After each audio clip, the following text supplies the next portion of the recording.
President Trump set to address the World Economic Forum in Davos, and this year the conversation is shifting. Instead of lectures about climate targets and net zero deadlines, the focus moving back to energy, economic power, and global security. From the race for critical minerals to the massive energy demands of artificial intelligence, the questions now are about growth, about Greenland, and about independence. Joining us this morning is former White House economic advisor Steve Moore. Steve, good morning to you. You saw the president just land there in Davos. A little behind schedule this morning, but we want to talk about the importance of Greenland. We know he's going to be discussing this. From an economic standpoint, how important is Greenland to America's future, and what happens, Steve? And what are the risks if the U.S. does not engage more aggressively?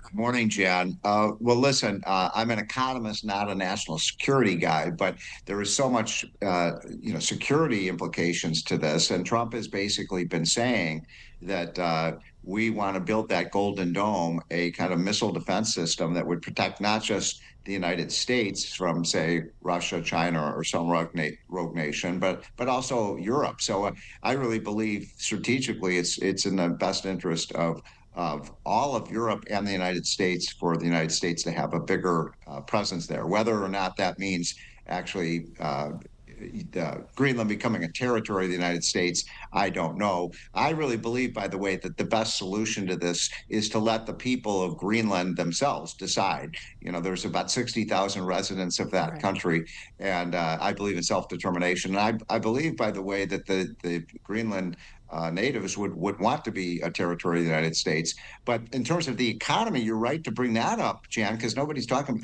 I mean, they think about all the oil that they potentially have. They are probably as rich in critical minerals as any country on the planet, and the Arctic region is really important strategically. So we'll see how this turns out. There's a lot of resistance, as you know, from the Europeans. Also, we just saw some video of a ship going through that area. It's the center of Arctic shipping lanes, is it not?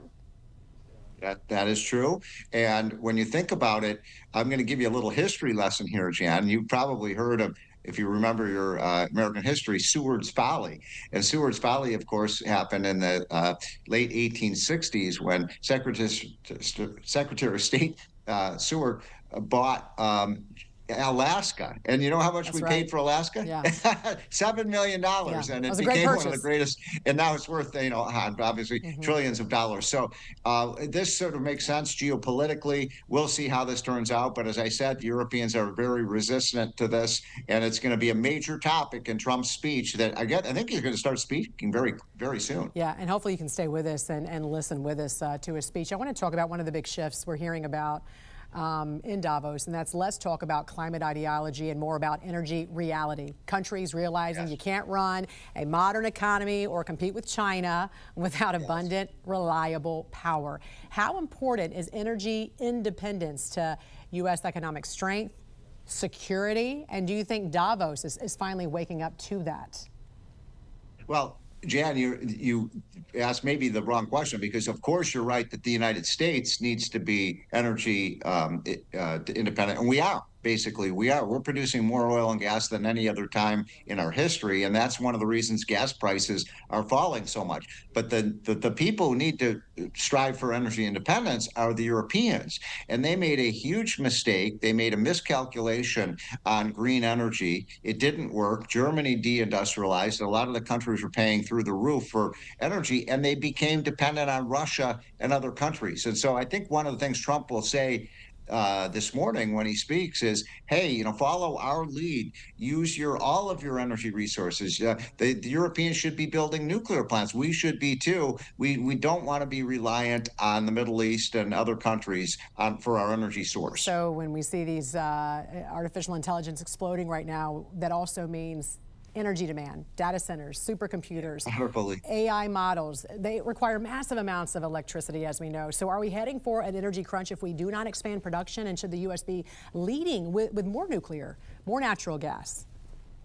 Well, Jan, you make a really important economic point, which is that when I look at the U.S. economy, which is doing very well right now, the one vulnerability I see, both from a security standpoint and economic standpoint, is our grid system, our electric power grid system, which is very vulnerable. We saw, I don't know if you saw last week, Verizon had some problems Yeah. with their and people couldn't use their cell phone. I couldn't use my cable TV, and it was so imagine that happening over and over again. So we absolutely have to make our grid system more reliable. And you are exactly right, my friend, that artificial intelligence, robotics, all of these new kind of technologies are going to. Are you ready for this, Jen? They're going to increase our energy and electricity demand by threefold over the Wow. next 15 or 20 years. Wow. We've got to get ready for that. Yeah. So, and also, I want to get back to what you said too regarding the economy. What are you hearing about the latest GDP numbers for the fourth quarter? You know, 1 year after Trump began those hard discussions and negotiations for tariffs, fair trade, and bringing manufacturing back home to the U.S. What's the message to global markets? And can the U.S. protect its industrial base without destabilizing the global economy? Well, kind of the irony here, I was just thinking about this, Jan, that when you and I were talking almost exactly a year ago, remember all the economists were saying, oh my gosh, we're going to have, with Trump elected, we're going to have a second Great Depression, the stock market's going to crash, we're going to have any economic growth. Well, it's just been exactly the opposite. So what you've had is we had 3% growth in the second quarter, we had 4% growth in the third quarter. How about this? 5% growth is the latest estimate Wow, for what we had in the fourth quarter, which is a blockbuster number. that So is. all of the economists were wrong. What Trump is doing has really been working in terms of making, and this is his main point in Davos, is look at what we've done in the United States. We're the fastest growing country in the world. Maybe you should be doing what we're doing and move away from socialism. It's encouraging. And he's about to speak, by the way. Steve, I got to take a quick break. I hope you can stick around with us because coming out of that break, we're going to listen to him speak. Thank you.